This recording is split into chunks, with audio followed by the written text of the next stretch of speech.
Ministri i Jashtëm italian Franko Frattini deklaron në Tiranë se shqiptarët do të mund të lëvizin pa viza brenda vjeshtës së këtij viti dhe rikonfirmon se Italia mbetet mbështetësja kryesore e integrimit të Shqipërisë në Bashkimin Europian.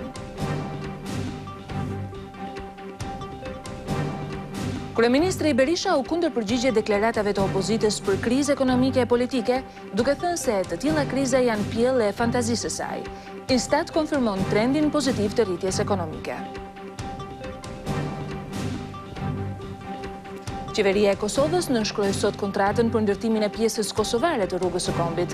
Edhe ky segment do të kryhet nga kompania amerikane-turke Bektel-Enka, ndërsa vlera e projektit do të jetë mbi 700 milion euro. E djatha hungareze ka fituar bindshëm zgjedhjet parlamentare. Vota ishte dërmuese për të majtën që drejtonte vendin prej 8 vitesh, pasi ajo mori vetëm 28 nga 386 vendet në parlament. Dhuna nuk ka ndërmend të ndalet në futbollin shqiptar. Në kategorinë e parë, portieri Beslidhjes ka dënuar një lojtar të Luftëtarit të Gjirokastrës dhe gjyqtarin e ndeshjes.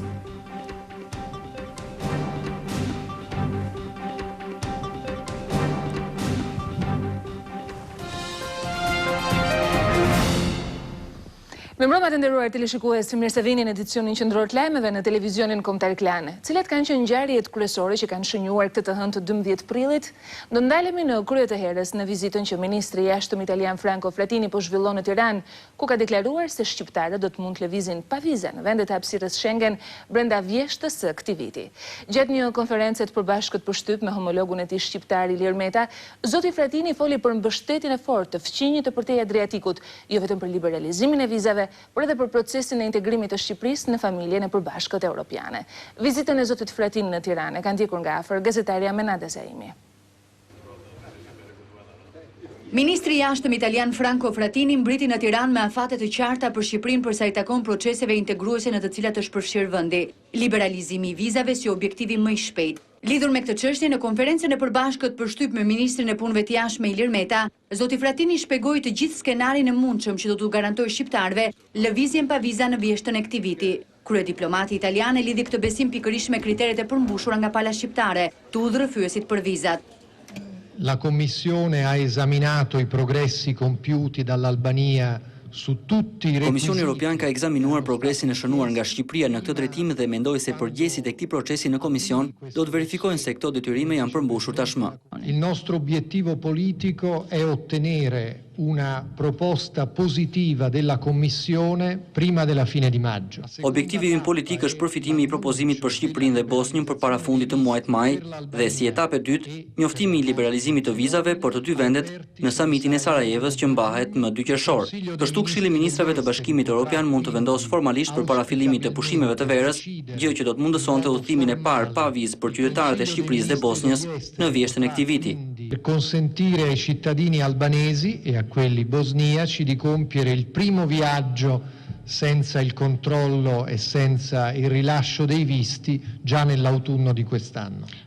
Në deklarimin e tij, Ministri i Jashtëm shqiptar përforcoi faktin e përmbushjes së kritereve nga Shqipëria, shoqëruar dhe me mirënjohjen për homologun italian Frattini, të cilin Meta e cilësoi arkitektin e projektit për një Ballkan pa viza në Europë. Dhe të gjithë e dinë se edhe sot Ministri i Jashtëm italian zoti Frattini është një nga nxitësit dhe avokatët më të fuqishëm të liberalizimit të vizave për Shqipërinë, por dhe vendet tjera të rajonit tonë. Qeveria shqiptare gjatë këtyre 8 muajve të fundit në mënyrë të veçantë ka bërë një progres spektakolar në të 4 bloqet dhe të gjitha detyrimet teknike për ne janë të përmbushura. Ne besojmë se meritojmë për shkak të kushteve që kemi realizuar. Meta Frattini u ndal edhe në situatën politike në vend. Ministri i Jashtëm shqiptar tha se mazhoranca mbetet e hapur për dialog konstruktiv dhe zgjidhje kushtetuese të ngërçit politik.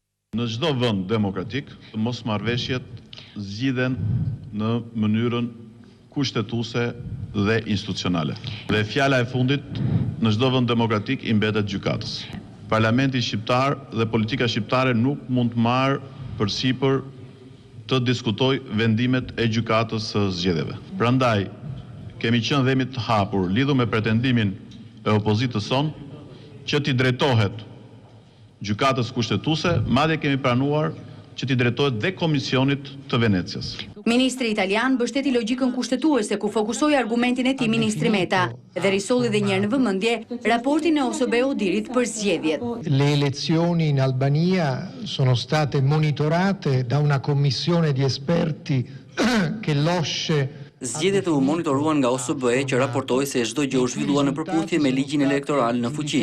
Forcat politike duhet kuptojnë se vendi është në hapa vendimtare për integrimin dhe kjo është një përgjegjësi e madhe. Sarà il sistema politico dell'Albania dal suo interno che dovrà dare risposte all'Europa. Ecco perché a mio avviso tutte le forze politiche dovrebbero ora lavorare tutte insieme nel Parlamento albanese per l'Europa. Sistemi politik duhet të japë përgjigje Europës, jap se të gjitha forcat politike shqiptare duhet të punojnë së bashku në Parlament për Europën.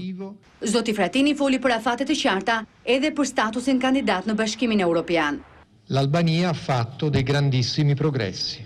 Shqipëria ka bërë progres të madh në këtë drejtim. L'Italia lavorerà con forza in Europa affinché la procedura per il riconoscimento dello status di candidato si possa compiere entro la fine di quest'anno. Italia do të punojë fort që procedura për përfitimin e statusit të vendit kandidat në Bashkimin Europian të mbyllet brenda fundit të këtij viti.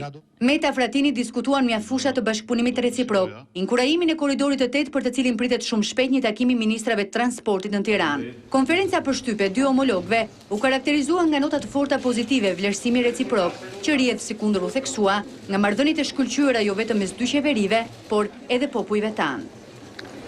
Ndërkohë Shqipëria dhe Italia kanë nënshkruar sot një tjetër marrëveshje bashkëpunimi ekonomik me një vlerë prej 50 milionë eurosh, e cila do të implementohet brenda 3 viteve.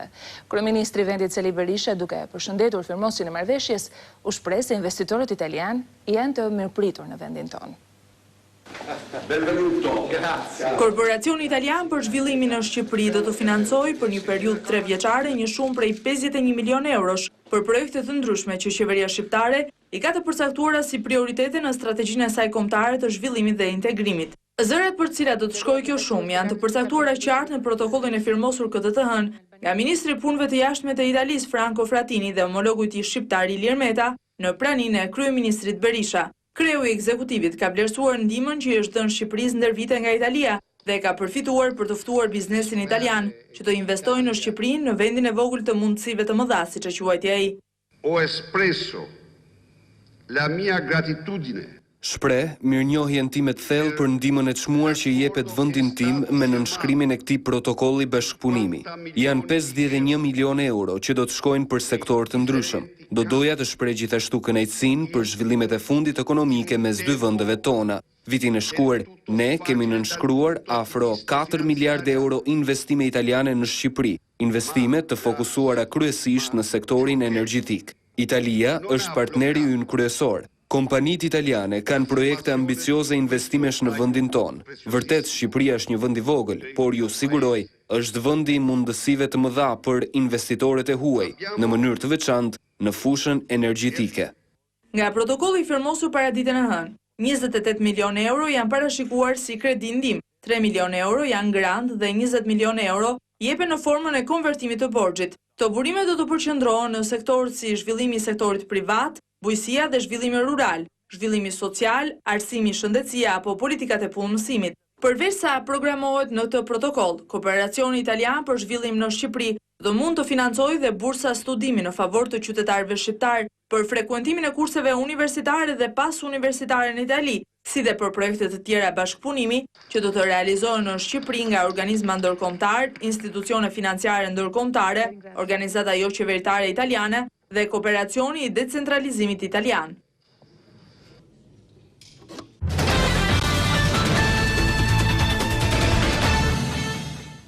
Instituti i Statistikave konfirmoi rritjen me 3.3% ekonomisë shqiptare gjatë vitit kaluar. Të dhënat e Instatit në një mënyrë ose në një tjetër flasin edhe për një perspektivë pozitive të zhvillimit të ekonomisë edhe gjatë këtij viti. Detajet e sill Fiorel Diskura. Instituti i Statistikave konfirmon në ritmin pozitiv të rritjes ekonomike të vendit gjatë vitit kaluar, kohë kur ekonomitë rajonale dhe me gjeru gjënjëzuan si pasojë e krizës. Sipas publikimit më të fundit të Instatit, ekonomia shqiptare u rrit me 3.3% gjatë vitit 2009, ndonse ritmi i rritjes është ngadalësuar gjatë fundit të 2009-s, krahasuar me muajt e parë të vitit apo dhe me 2008-ën, Ekonomia shqiptare vijoi të regjistrojë shifra pozitive të prodhimit të brendshëm bruto. Gjatë këtij tremujori, ekonomia shënoi një rënje prej 0.8% krahasuar me tremujorin e 4 të vitit 2008, duke qenë se ky është vlerësimi i tremujorit të 4 të vitit 2009, mund të japim edhe një parashikim për vitin 2009 krahasuar me vitin 2008, i cili shënoi një rritje prej 3.3%-sh. Gjatë tremujorit të fundit të vitit 2009, sipas Instatit, rritja më e madhe i takon sektorit të postkomunikacionit me 8.3% përkundrejt tremujorit të 4 të 2008-s. Rritje gjatë kësaj periudhe ka njohur edhe sektori i tregtisë me 7.2%, transporti me 3% dhe bujqësia me 1.7%, ndërkohë që ndërtimi dhe industria kanë regjistruar rënje me respektivisht 14.4 dhe 4.1%. Bankat shqiptare janë të sigurta e vijojnë të ofrojnë garancie e mbarvajtje për sistemin e kreditimit, por edhe depozitimit të parave nga klientët. Banka e Shqipërisë zhvillon këtë javë forumin e radhës me drejtues të bankave që operojnë në vend dhe përfaqësues të bordeve drejtuese. Sipas drejtorit të mbikëqyrjes në Bankën e Shqipërisë, ky forum vjen në një kohë kur të dhënat që mbrin nga sistemi bankar janë përmirësuar, një likuiditet më i mirë, rritje depozitave dhe kreditimit. Ky është një takim i cili vjen në një moment të rëndësishëm dhe i referohem zhvillimeve në depozitat e sistemit bankar, të cilat prej më shumë se një viti kanë vazhduar tendencën e tyre rritëse. Tashmë, Banka e Shqipërisë mendon që janë konsoliduar situata e likuiditetit bankar, duke përbërë kështu një platformë të shëndosh për të vazhduar kredidhënien. Kredidhënia e bankave që operojnë në vendin tonë, ndryshe nga shumë vende të tjera, mbulohet më së miri nga kursimet e shqiptarëve, çka është një garanci më shumë në drejtim të qëndrueshmërisë. Po ashtu dhe problemet që janë shfaqur në shtetin fqinj, në Greqi, nuk pritet të reflektojnë pasoja për filialet e bankave që operojnë në vendin tonë. Bankat në Shqipëri vazhdojnë të mos kenë nevojën e tregjeve ndërkombëtare për të financuar portofolet e tyre të kredisë. Banka e Shqipërisë mendon që Shqipëria, sistemi bankar shqiptar, janë ambiente ku mund të investohet dhe që ofrojnë garanci për cilit ndo nga ne. Bankat greke operojnë në Shqipëri si entitete, si subjekte të pavarura, juridikisht, të mbikëqyrura nga Banka e Shqipërisë. Në këtë një vit e gjysmë ka parë dhe ka përjetuar dhe shtrëngime të mëtejshme, si në drejtim të kapitalit, si në drejtim të minimizimit dhe uljes së ekspozimit nga palët e treta, përfshi këtu dhe mëmat dhe kompanit apo entitetet e grupeve të tyre. Dhe një ditë pasi, Bashkimi Europian dhe Fondi Monetar Ndërkombëtar akorduan plot 45 miliardë euro si formë ndihme për Greqinë, duke se ka patur një reagim pozitiv në tregjet valutore. Moneda e përbashkët europiane shënoi një rritje me 1.5% ndaj dollarit amerikan, një rivlerësim disi më i ulët u shënua ndaj poundit britanik. Euro u këmbye me 88.4 pound. Po kështu një ditë e mirë edhe për bursën e Athinës, e cila shënoi një rritje me 9.36. Pavarësisht këtyre të dhënave, qeveria Papandreou ka deklaruar se do të duhet një plan më i gjermasash për uljen e borxhit.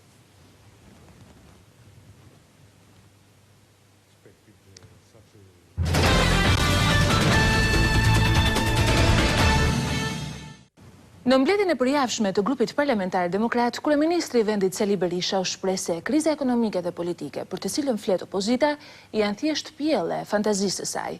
Mundutja e ka folur edhe për një start pozitiv të zhvillimit ekonomisë shqiptare gjatë këtij viti. Viti 2010 ka shënuar një start tepër pozitiv për ekonominë shqiptare. Kështu e ka cilësuar Kryeministri Berisha gjatë mbledhjes së grupit demokrat performancën ekonomike të Shqipërisë, duke renditur një sër treguesish që, sikundër tha shefi i qeverisë, flasin për një situatë të pashembullt. Duke ju referuar deklaratave të opozitës për një krizë që ka mbërthyer vendin, kreu i qeverisë tha se ndryshe nga ekonomitë e shteteve të zhvilluara, performanca ekonomike e prezantuar nga institucionet ndërkombëtare flet për një rritje të investimeve në Shqipëri me 59% dhe atë të eksporteve për 3 mujorin e parë të këtij viti me 140%. Këtë situatë të pashembullt ekonomike, unë nuk them se nuk ka vështirësi dhe s'do ketë vështirësi, por e vërteta është që ekonomia shqiptare ka këtë vit një start të këtij viti gjerë tani shumë pozitiv. Dhe e ka bërë këtë pa u trem nga një propagandë kakofonike, njërane, që shqipron nga mëngjesi deri darkë kriza dhe vetëm kriza.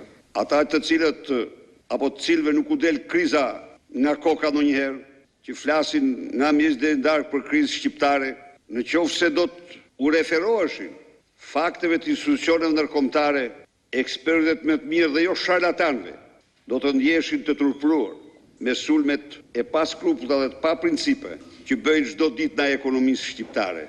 Dhe tani së fundi, në mënyrën më amorale, më të ulët, po nërmarin sulm ndaj bankave dhe të organizosh sulme të tilla, nuk ka asgjë më amorale. Të paraqesish për dëshmitar një sharlatan, si Shkelqimcani, që vrapon nga një ekran në një tjetër për të sulmuar financat e vendit, duke treguar se vetëm guvernator s'mund të ishte dhe s'ka qenë kurrë. U deklaroi se në maj qeveria s'do jap rroga dhe pensione, se s'do ketë. E vërteta është që qeveria jote do jap në maj rroga dhe pensionet, si t'i ka dhënë çdo muaj, por qeveria do rrisë ndjeshëm dhe sipas parashikimit të gjitha rrogat dhe pensionet në këtë vend. E çfarë u ngelet këtyre përveç se sindromit të krizë në kokën e tyre, që rrinë dhe deklarojnë nga mëngjes deri në darkë kriza. Për kreun e mazhorancës, binomi i krizë ekonomike dhe ajo elektorale janë pjellë e fantazisë së opozitës, duke e cilësuar procesin elektoral si më të mirin të zhvilluar në vend. Kryeministri tha se retorika dhe shpifjet e opozitës janë sinkron me gjyqin që Selia Roz kërkon t'u bëjë 20.000 komisionerëve të saj. Bazojnë sindromin e krizës tyre në kokë në akuzën monstruoze mbi 20.000 komisionerë socialistë të cilët pas kanë kryer krimin elektoral, sepse kanë turp nga vetja tyre. Ndodhen një stat të largë dhe primitiv. Nuk kanë arritur në stat dependensës, por kanë mbetur në stat dhe turpit, i cili është stat shumë i hershëm në evolucionin e qenieve njerëzore. Tani del dhe krimi ekonomik dhe krimi elektoral. Keni vure ju binomzimin? Se si i bëjnë binom?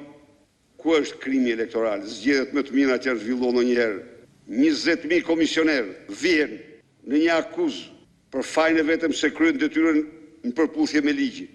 Gjatë fjalës së mbajtur përpara deputetëve demokrat, Kryeministri Berisha deklaroi gjithashtu se të mërkurën qeveria do të dorëzojë në Bruksel pyetësorin, duke e cilësuar dokumentin 3854 faqesh si përpjekje të mazhorancës për të shndërruar në realitet ëndrrën europiane të shqiptarëve, që sikundërtha shefi i qeverisë u bë e mundur saj reformave të ndërmarra në luftën kundër trafiqeve e krimit organizuar, informalitetit, korrupsionit, por dhe në shumë sektor të tjerë jetik. Nga ana tjetër, Krye Socialisti Edi Rama ka ripërsëritur ftesën drejtuar shqiptarëve për të marrë pjesë masivisht në protestën e 30 prillit, për t'i thënë dalë sipas tij vjedhjes që po bëhet nga qeveria. Sipas Krye Socialistit, protesta është e vetmja rrugë për të ndalur rënimin e një ekonomie të marrë peng nga një qeveri jo vetëm e paaftë për të nxjerrë ekonominë nga kriza, por edhe e pandjeshme ndaj faktit se për dite më shumë shqiptarë humbasin vende pune dhe fuqi blerëse në treg. Pasi ka bërë një përmbledhje të dhënave që tregojnë sipas tij varfërimin e shqiptarëve, Rama ka deklaruar se vetëm me protesta mund të zbardhet krimi elektoral. Ndërkohë, në mesditë është mbledhur konferenca e kryetarëve, e cila ka vendosur që krerët e grupeve parlamentare të mblidhen së më parë në konsultime mbi modalitetet për të bërë ndryshimet e duhura në kodin elektoral, bazuar në rekomandimet e raportit të OSBE-u dirit. Krye parlamentarja Topalli thuhet në njoftimin për shtyp të shpërndar për mediat se i ka kërkuar krerëve të grupeve që në përputhje me rregulloren e kuvendit të respektojnë kohën e diskutimeve në seancë plenare e të tregohen në mënyrë të veçantë kujdes ndaj etikës parlamentare. Ky qëndrim i Topallit vjen pas incidentit më të fundit të ndodhur në kuvend dhe përjashtimin nga seancat për më se 2 javë të deputetit socialist Aulan Balla dhe heqjes së vërejtjes ndaj deputetit tjetër të Selis Roz, Sajmir Tahiri.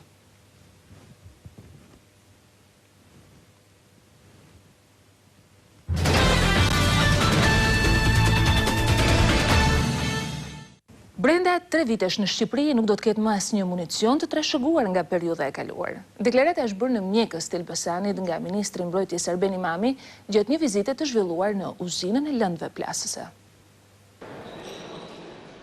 Deri në vitin 2013, të gjitha municionet e tepërta të trashëguara nga sistemi komunist do të asgjësohen. Këtë deklarat Ministri i Mbrojtjes Arbeni Mami e ka bërë gjatë inaugurimit të vënies në punë të dysharave prerëse industriale në uzinën e lëndëve plasëse të mjekësit në Elbasan. Qindra mira tonë ka qenë një nga trashëgimit më të këqija të komunizmit. Një peshë e rëndë për demokracinë shqiptare, një peshë e rëndë për forcat armatosura të Republikës Shqipërisë që duan të lëvizin përpara, duan të bëhen një forcë e denjë NATO-s, ndërkohë e gjithë kjo trashëgimi e tërheq pas. Ndërkohë për ambasadorin e OSBE-s, Robert Bosch, ekzistenca e kësaj sasie municionesh në Shqipëri përbënte një rrezik shumë të madh. Në përgjigje të kërkesës së qeverisë për ndihmë dhjetorin e kaluar me fondet të qeverisë daneze, prezenca e OSBE-s në Shqipëri i dhuroi Ministrisë së Mbrojtjes midis të tjerash 6 sharra industriale për t'i ndihmuar në punën e tyre të jashtëzakonshme për largimin e municioneve të tepërta nga ky vend. Dhjetorin e vitit të kaluar, prezenca e OSBE-s në Shqipëri lehtësoi dërgimin e 6 sharrave industriale, 2 në repartin e çmontimit në Mjekës dhe 4 në uzinën e Poliçanit. Këto pajisje të reja do të dyfishojnë kapacitetin e shkatërimit të municioneve të tepërta, duke shndërruar shumë shpejt Shqipërinë në një vend të sigurt për të jetuar. Prokurimi i 6 makinerive është mundsuar nga kontributi i Mbretërisë së Danimarkës. Debati për sheshin Skënderbej është teknik. Kështu ka deklaruar Ministri i Punëve Publike dhe Transporteve, zoti Sokolov Dashi, gjatë çeljes për herë të parë të masterave për menaxhimin e transportit dhe planifikimin e sigurisë rrugore. Sipas tij, mungesa e specialistëve të kësaj fushë, gjërmëtash ka çuar edhe në debatin për sheshin. Masterat të çelur nga Universiteti Politeknik i Tiranës janë 1 vjeçar dhe me to plotësohet e gjithë piramida e sistemit të Bolonjës. Do të ndosemi në Kosovë, atje ku qeveria ka nënshkruar sot marrëveshjen për ndërtimin e pjesës kosovare të rrugës së Kombit. Edhe ky segment do ndërtohet nga kompania amerikano-turke Bektel-Enka dhe ka vlerën e 700 milionë eurove. Në këtë mënyrë, po festohet nënshkrimi i kontratës për projektin më të madh infrastrukturor në vend, atë të ndërtimit të autostradës. Puna me letra tashmë mori fund, tani mbetet që deri në fund të prillit buldozherët të fillojnë punën në terren. E pritjet nga ky projekt janë shumë të mëdha. Ky projekt i ndërtimit të autostradës Vërmic-Prizren-Prishtinë-Merdar i ndihmon qytetarët duke u krijuar mundësi të reja të lëvizjes së lirë, e integron shtetin e Kosovës fuqishëm në rajon. Më i gëzuari të hënën u duk Ministri i Transportit Fatmir Limaj, i cili projektin e quajti historik për vendin. Me ndërtimin e kësaj autostrade, Kosova do të bëhet më tërheqëse për investitorët e huaj. Do të na ofrojë medaljen në det, nga do të qarkullojnë mallat dhe njerëzit, nga Kosova në Evropë dhe nga Evropa në Kosovë. Edhe punëkryerësit e këtij projekti shprehen të bindur se rruga do të ndikojë në zhvillimin e vendit. Ne mirëpresim të bashkëpunojmë me qeverinë për këtë projekt të rëndësishëm për zhvillimin e Kosovës dhe për zhvillimin e ekonomisë kosovare. Ne jemi shumë të kënaqur të nënshkruajmë këtë kontratë sot për të ndërtuar këtë autostradë të rëndësishme. Kjo autostradë do të jetë një shtyllë për zhvillimin e infrastrukturës së Kosovës, duke dalë në tregjet ndërkombëtare. Autostrada do të ndërtohet segment pas segmenti dhe do të fillojë të punohet nga kufiri me Shqipërinë në Vërmic deri në qafë të Dulës. Kompania fituese ka propozuar që nga kjo pikë rruga të devijojë drejt Orllatit për shkak të kostos më të ulët. Ndonse ende nuk ka një vendim definitiv në lidhje me këtë segment. Mirëpo, kado që t'i bie rruga, ndërtimi i saj pritet të kushtojë mbi 700 milion euro, ndërsa pritet të përfundojë për 36 muaj ditë pune.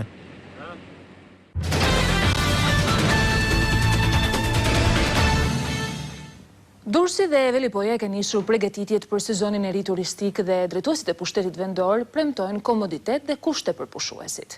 Megjithatë, në këto zona bregdetare mbeten disa problematika të pazgjidhura, si menaxhimi i mbeturinave, rehabilitimi i ujërave të zeza apo infrastruktura rrugore, kryesisht në plazhet e Durrësit dhe Golemit. Ndjekim pamjet.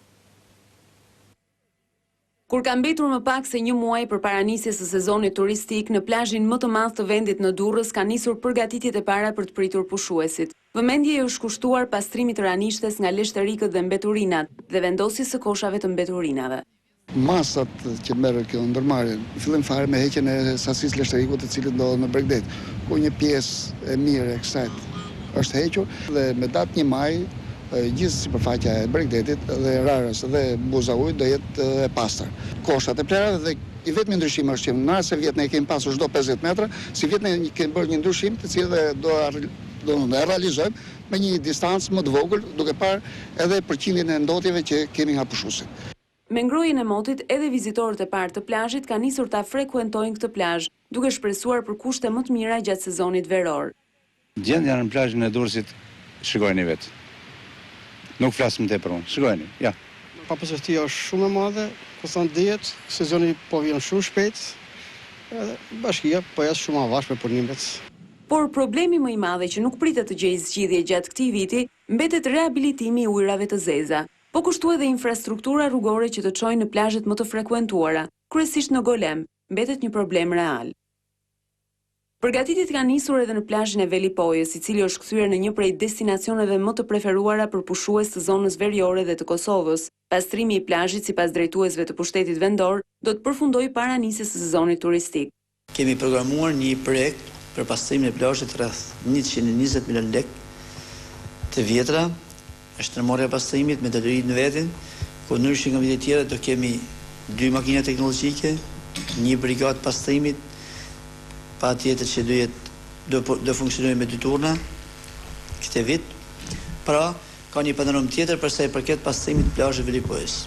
Në plazh do të ngrihen edhe disa pika vrojtimi me roje për të ardhur në ndihmë pushuesve në rast rreziku.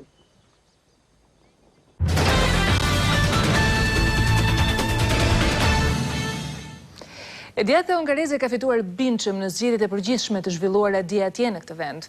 Qytetarët i kanë dhënë një votë dërmuese të majtës që drejtonte vendin prej 8 vitesh, pasi ka mundur të marrë vetëm 28 nga 386 vendet në parlament. Zgjedhjet parlamentare në Hungari u kanë dhënë një fitore të thellë të djathtëve. Udhëheqësi i Partisë Fidesz Viktor Orban tha se hungarezët votuan për të sfiduar pesimizmin. Qytetarët e këtij vendi mundën pesimizmin. Në të njëjtën kohë unë ndjej se kjo do të jetë sfida më e madhe e jetës time. Do më duhet ndihma juaj. Aleanca e Demokratëve të Rinj mori 53% të votave, duke siguruar kështu 206 vende në parlamentin me 386 deputet. Socialistët prej 8 vitesh në pushtet morën vetëm 19% të votave, e përkthyer në deputet 28. Për herë të parë në parlament do hyj partia Jobbike, e njohur për ndjenjat e saj anti-rome dhe antisemite.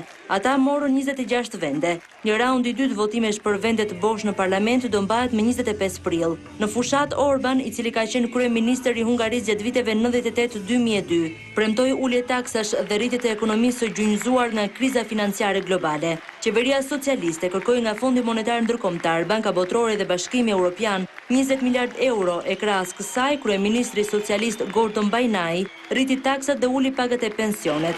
Shumë analistë thonë se ky plan çoi edhe në këtë humbje të thellë në zgjedhje. Presidenti Laszlo Soljom tha se ky rezultat do sjellë një ndryshim të madh në politikën e vendit, pasi është hera e parë që një parti merr një mandat kaq të qartë e të sigurt. Humbja e thellë është shokuese për socialistët. Kandidati socialist për kryeministër Atila Mesterhazi pranoi dobësitë e partisë së tij dhe u zotua se do luante një rol të rëndësishëm në opozit. Pjesëmarrja në këtë zgjedhje ishte 65%, më ulët se zgjedhjet e 2006-s. Do zhvendosemi në Poloni, ku për të dytën natë me radh, qindra mira e qytetarë kanë bërë homazhe pranarkivolit presidentit të ndjer Lech Kaczynski. Të pranishëm në pallatin presidencial janë edhe shumë lider botror.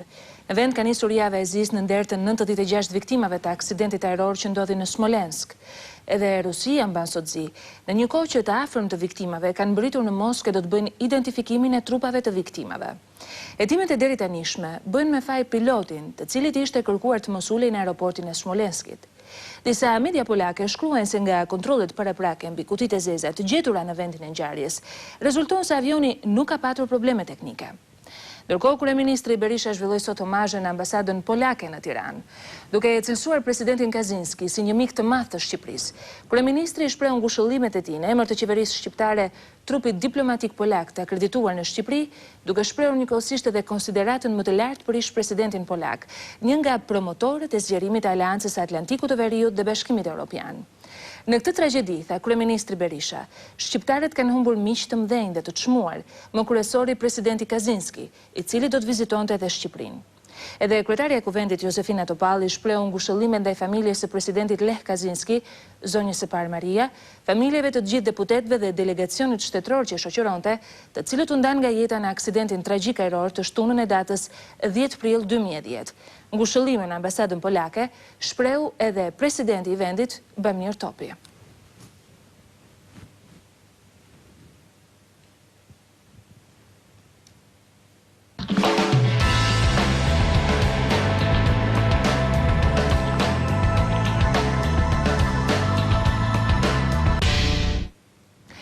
Partet e dhunës po shndrohen ngjarje të përditshme në futbollin shqiptar. Në një ndeshje të kategorisë së parë, portieri Beslidhjes ka goditur një lojtar të luftëtarit Gjirokastrës dhe gjyqtarin e ndeshjes. Ndjekim pamjet dhe komentin e Endrit Saukut.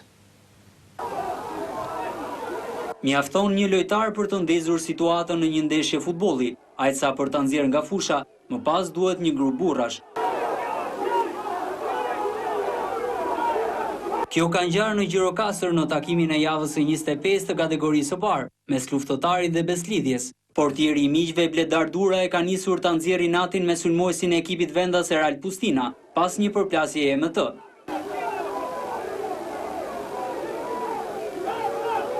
Veprimi i portierit ka bërë që arbitri Laveralla ta ndëshkojë me karton të kuq. Dura e ka kthyer më pas vëmendjen e tij te drejtuesi i sfidës. Aq është dashur dhe për të qetësuar gjakrat, u angazhuan lojtar, stafe teknike dhe policia. Një rast tjetër që i shtohet repertorit të shfaqjeve të dhunës së këtij sezoni në futboll, i cili ka qenë më i nxehtë se kurrë.